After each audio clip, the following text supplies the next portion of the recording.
welcome back. You having a good day? Doing okay? Wonderful. Semester's over? It is, finally. It's good. We in this session, Calvin, we're talking about doubt. And I know that you have written extensively on some of these things and published and also thought and spoken in a variety of contexts on this topic. And I mean, almost jokingly, do Christians have doubt? Not at all. Yeah, right. Of course, right? We doubt. Yeah. And so maybe you could just talk for a few minutes. What are some of the doubts you have witnessed some people having, maybe in your classroom or in places you've spoken at, or people you've even mentored or discipled? What are some of the things people doubt as Christians that are common, that are maybe kind of like, let me breathe a little bit, let my hair down a little bit, like, oh, I'm not alone? In 2006, I lost my son. I went through a darkness that took me a long time to recover from. And even still, even now, it's a struggle.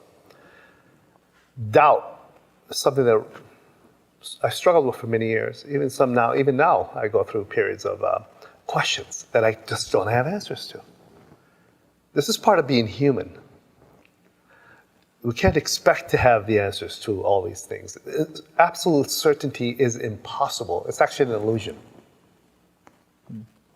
I have to first come to grips with that.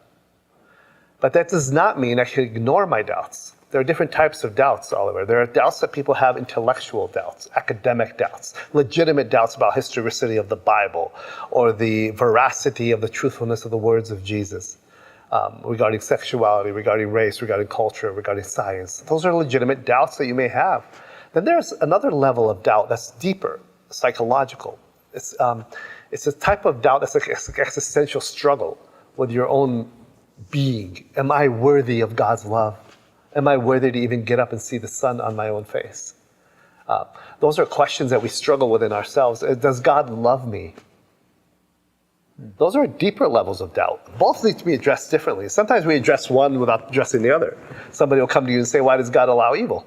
Well, they're not really asking the question at an academic level for you to give them a propositional answer. In St. Thomas Aquinas fashion. Maybe they're asking for a way that Soren Kierkegaard will answer as an existential struggle, the type of struggle that Abraham may have gone through when God told him, take your son, your very son, and sacrifice him. That's the type of doubt that they're struggling with. Once we're able to identify the type of doubt, then we can adequately answer it, or address it at least. So when we're experiencing doubt, we really want to, I hear you saying, it's important we take it out and look at it from all different angles and try to understand the doubt. What level is it at? Where is it at? What exactly are we doubting, or things are we doubting when it comes to spirituality or God, or maybe our doubt is even with God himself and who he claims to be. Mm-hmm. There seems to be a misconception out here, at least in some of the experiences I've had, where Christians shouldn't doubt. And sometimes these misconceptions I have found exist in the church. It's almost like there is a misconception among some Christians of, it's not okay for me to doubt. Why would I doubt? I mean, the Bible tells me not to doubt, and to put all my anxieties and concerns on the Lord and things like that. And so there's this almost misconception of, it's not okay for me to have any questions or doubt. And if I do, that means I must be sinning, or right. I must be far from God, or something like that. It's almost it's bad to have. And so I'm wondering, where does such thinking derive from? What do you think? I think we can look at it in different contexts. For example, the opposite of love is not hate. Love and hate come from the same basic passion towards somebody. The opposite of love is a form of indifference, where you just don't care, right? I think the opposite of faith is not doubt. I think faith and doubt are in the same wings of the same plane in your own life. I think they balance each other out. One of the gentlemen came to Jesus. It wasn't the centurion. It was a man, Jairus, his daughter, I believe. Mm-hmm. He asked him to heal his daughter, and Jesus said, she's ill. Do you believe I could do this? He said, I do, but help my unbelief. And Jesus didn't condemn him that's for the that. father of the boy who's at the bottom of the Mount Transfiguration, and he's foaming and chomping at the mouth, but you're exactly right. The father that was cries the one. out. Thank you. It wasn't Jairus' daughter? Out. I thought it was. Anyway. Yeah. We don't know his name, but the father cries out. Help my unbelief. Help my unbelief. What a beautiful passage. Does Jesus condemn that? No, he doesn't condemn that. Isaiah struggled. Job struggled. Even Jesus himself cried out in the garden, my God, my God. In the garden, he cried out, if it's possible, let this cup be passed from me, right? He struggled with doubt. Even the Son of God. So you're in good company when you struggle with doubt. It's okay. Cry out to the one who is the answer, not just the one who has the answer. So, let me illustrate. yeah. In his book, How to Pray When You're Pissed at God, That sounds like a good title. the author talks about as a chaplain, he worked at a hospital, and he had a young boy who was in the early teens who told his mother he was an atheist. He didn't want anything to do with God, so he called him in to talk to the chaplain, to talk to him. And he went in and talked to the young boy who had this very debilitating muscular disease who prevented him from going out and spending what he wanted to do most of all, be with his friends. And he struggled with that. He told him, I'm mad at God, and I don't have anything to do with him.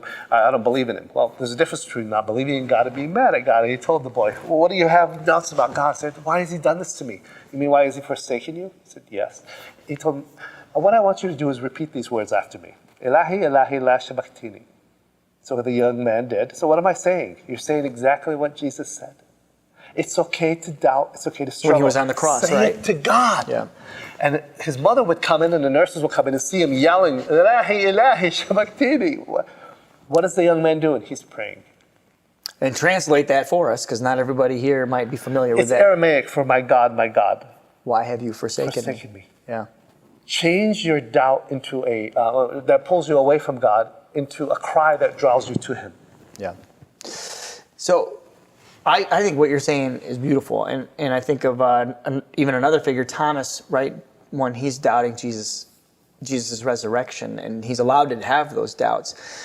But for some reason, there are some Christians in this world, our brothers and sisters, who have somehow put on a front, an overconfident front almost, a smug front, dare we say, I don't know, that we can't doubt, we don't have a doubt. And that almost is a turnoff for, I think, people in this world who are searching for answers and trying to find a way forward in their doubt.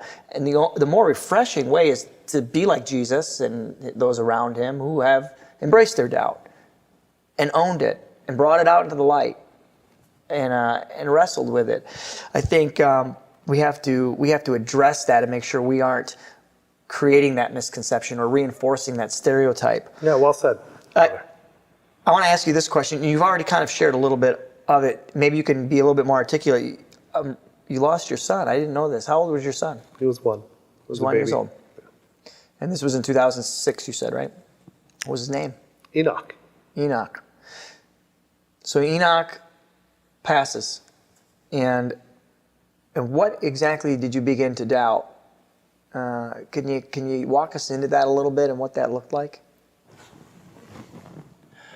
Enoch died. He was in my arms when he died. He was just a baby. His lungs were not able to receive the proper amount of oxygen to give him life. It was a very difficult period for me. I remember holding him and telling him, Enoch, one day I will walk on streets of gold with you. One day we will see each other again. As I put him down and the doctors took him away, I began to reflect upon that. If what I said to him was not true, ontologically true, it is just my own subjective concoctions, saying it to make myself feel comfortable. If there isn't a resurrection from the dead, if Jesus' words where he said, because I live, you shall live as well, and because he proved it by rising from the dead, I can trust that I will also see my son again. I knew that intellectually, Oliver. What I didn't know is emotionally, psychologically. I knew how to deal with the questions, but I didn't know how, intellectually speaking, academically speaking, I didn't know how to deal with them emotionally. Yeah. So how'd you figure that out? It took some time. I had to grieve. It took some time. I had to let out those emotions of pain and sadness. I had to allow myself time to grieve, time to cry, time to weep, to spend time with others who can hold me up when I'm down. Did you have to learn how to do that? Yes, definitely. Absolutely. As an academic, we didn't even address those issues. Those are for the weak people. Yeah, we don't need to address those. And suddenly I find myself on the kitchen floor weeping in a fetal position like a child. Well, I think our culture also doesn't, we've really created a culture where grief is swept under a rug, and we're not allowed to feel those emotions. And I think there's still some cultures out there. I think of our Jewish brothers and sisters in particular, those Orthodox who sit Shiva. They have held on to some of the key traditions in terms of processing grief. And we aren't always inheriting those traditions, but it is something we have to learn how to navigate. And that's in the midst of those feelings of grief, it is so easy for us to doubt the existence of God and His presence. It is. If you don't have a solid grounding in apologetics, let me clarify exactly what that is. That's the art and science of providing answers to the most difficult questions of life. If you're not reading about it, if you're not articulating it, if you're not answering or dealing with questions on a deep intellectual level, or questions that are very problematic, whether the veracity of the scriptures, the deity of Christ, etc. If you don't struggle with those right now, when the time comes, you will ask yourself, is this all some kind of cosmic joke? But when you know what you believe is actually true and not based on your subjective whims, then you can hold on to that anchor in the storm. Yeah. You can hold on to it because you know it's true, independent of whether you believe it or not. So I hear you saying it's really important. One of the things that's helpful for those of us who doubt is to remember the story that we've been exposed to. And for those of us who haven't been exposed to the story, to perhaps expose ourselves to the story, to discover the story. Because I think the more we remember the story, the more we're in it, the more we're rehearsing it.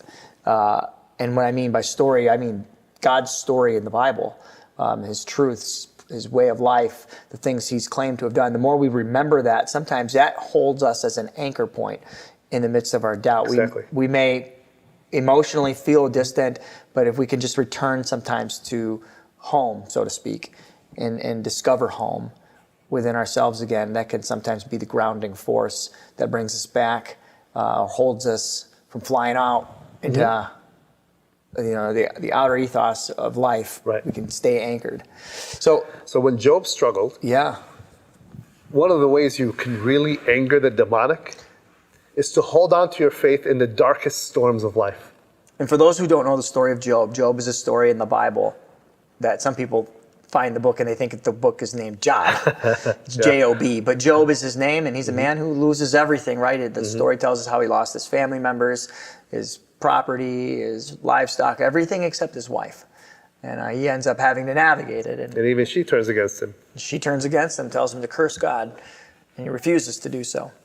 He finds a way to hold on and anchor and remain connected somehow despite the anxiety and the anger and the emotion he's feeling. And God rewards him double at the end. It says of Job, "You have not spoken to me of me, as my servant Job has, rightly." Right. I had a friend who wrote a whole dissertation on that one verse right there. It's an important verse in chapter 42. So I want to wrap things up with this question, because I think there's a lot of people, Christians and non-Christians, who have doubt and they're struggling with things. They're trying to navigate what they believe, whether they're Christian or not Christian. What do we believe in this world, and what do I do with the doubts I have about spiritual things? What recommendation, what encouragement would you want to give to somebody if you had a chance to help them navigate that? You don't want to tell them, just believe. Because the cults will tell you the same thing. Follow the bosom, the fire in your own bosom. The Mormons follow that, so do Jehovah's Witnesses. So do any groups can follow that. But how many of them ground it in archaeology and science and evidence? Don't just follow what you believe. No, follow what's true and then believe that.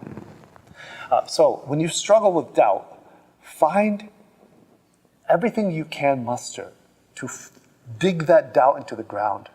Research it. Find an answer to it. If you don't know the answer, find somebody who does. You'll be surprised how many other Christians have struggled with these doubts throughout the centuries. Whether it's a synoptic problem that you're struggling with, whether it's the deity of Christ issues you're struggling with, those are doubt. You're not the only one. Recognize, research the doubt. Recognize you're not alone. Understand that absolute certainty is impossible. Trust God through it. That He said, "I am the way, the truth, and the life." I got a couple things in my mind right now, but one of them is, I know for myself, I've sometimes doubted God's word or things that he has said or the story even. And I have found that it has proved to be true, at least for myself, that when I have dug down deeper and deeper and researched more and more, as objectively as possible, obviously everything's going to have subjective slant to a degree, but the more I have researched something, the more I have tried to anchor myself in the story to understand its context, its background, its historicity, these types of things, the more I have found things continue to check out more often than they don't. Exactly. Yeah. And I'm always quite surprised at that. It's remarkable to discover those things. I remember reading in Augustine, he said, when I come across a passage in the scriptures where the author seems to be saying something that's against the scientific understanding of the world around me, either the author of the scripture or the book that I'm reading, whether it's Matthew or others, that's mistaken, the manuscript himself that I'm reading may be mistaken, or I am not understanding it. And how often do we fail to take ownership at that level, especially today, where everything else is wrong but me? And I wonder how many areas of society are breaking down because of that mentality. Yeah. And I think there's a humility that comes with, you know what, something must be wrong here. Let me take a few minutes to figure that out and dig deeper into it. So doubt's okay. And I think we should all breathe easy because pastors, professors, apologists, mothers, garbage men, doctors, lawyers, we all doubt. And in the doubt, never forget, because you can't see him doesn't mean he can't see you. Yeah. Yeah, he's bigger than our doubt. And maybe, just as Jesus was compassionate and gracious to Thomas and allowed himself to be revealed to Thomas the way Thomas needed to see him, maybe Jesus will do that for each of us and our own doubt. Well said, brother. Thank you for your time. I really appreciate these conversations, and I look forward to the next one.